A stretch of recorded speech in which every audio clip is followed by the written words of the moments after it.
Assalamualaikum warahmatullahi wabarakatuh. Perkenalkan, nama saya Putri Indasari dari Program Studi Perbankan Syariah kelas 2C, Fakultas Ekonomi dan Bisnis Islam, Institut Agama Islam Negeri Pontianak. Saya akan membahas tentang konsep ta'arud baina adilat. Definisi ta'arud baina adilat.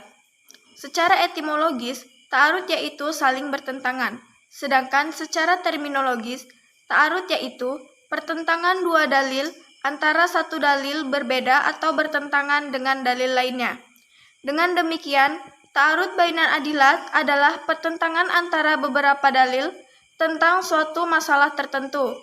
Misalnya, dalil yang satu menyatakan bahwa perbuatan tersebut wajib dilakukan, sedangkan dalil yang lainnya mengatakan sunnah.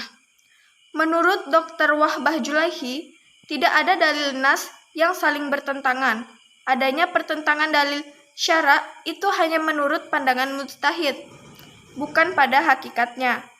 Dalam kerangka pikir inilah, maka ta'arud mungkin terjadi pada dalil-dalil yang qati maupun jani. Pertentangan dapat terjadi dalam hal-hal sebagai berikut.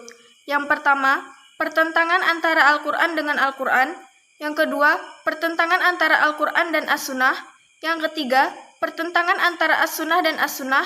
Dan yang keempat, pertentangan antara As-Sunnah dengan akal.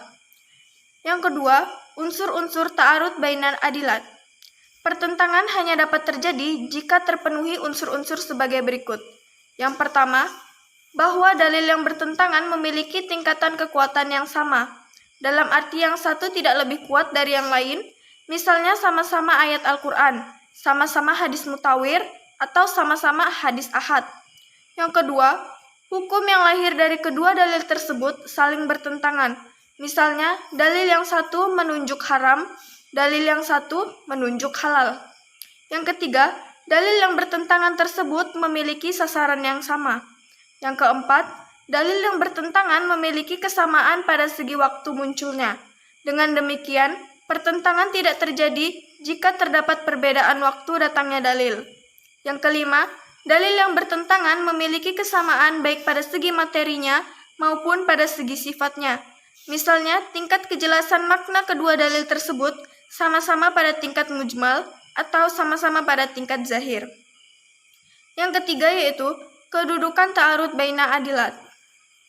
Al-Sarakhsi berpendapat bahwa syarat ta'arud yaitu jika kedua dalil menyatu waktu dan kedudukannya, karena kontradiksi tidak terwujud jika antara keduanya terdapat dua waktu dan kedudukan yang berbeda, baik secara materi maupun hukum. Antara malam dan siang tidak dapat menggambarkan adanya penyatuan, karena sebagian waktu ada siang dan ada malam, seperti antara hitam dan putih yang terhimpun dalam satu materi dan dua kedudukan. Hal itu tidak menggambarkan adanya penyatuan kedudukan.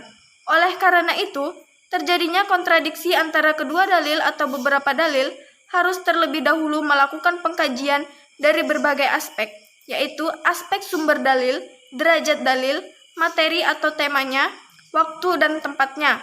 Sumber dalil satu harus jelas.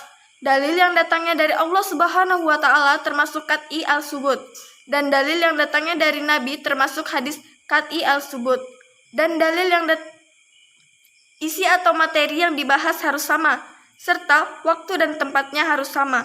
Jika syarat-syarat tersebut terpenuhi, maka hal itu dapat dianggap terjadi kontradiksi. Yang keempat yaitu jenis-jenis ta'arud baina adilat. Jenis-jenis ta'arud baina adilat terbagi menjadi 4 jenis, yaitu yang pertama, ta'arud antara Al-Quran dengan Al-Quran. Yang kedua, ta'arud antara sunnah dan sunnah. Yang ketiga, ta'arud antara sunnah dengan qiyas. Dan yang keempat, ta'arud antara qiyas dengan qiyas. Adapun cara penyelesaian ta'arud baina adilat adalah yang pertama, terdapat perbedaan pendapat antara ulama Hanafiyah dan Syafi'iyah dalam menyelesaikan ta'arud baina adilat. Menurut ulama Hanafiyah, jika terjadi ta'arud baina adilat, maka penyelesaiannya dapat ditempuh melalui yang pertama, menerapkan teori nasakh, yakni membatalkan hukum yang datang lebih dahulu dengan dalil yang datang kemudian. Setelah melalui usaha penelitian, eksistensi dalil dari sudut kesejarahan. Yang kedua, menerapkan teori tarjih, yaitu berusaha menguatkan salah satu dari dalil-dalil yang bertentangan tersebut berdasarkan petunjuk-petunjuk yang mendukungnya dengan memperhatikan segi petunjuk kandungan nas dan segi keadilan para periwayat.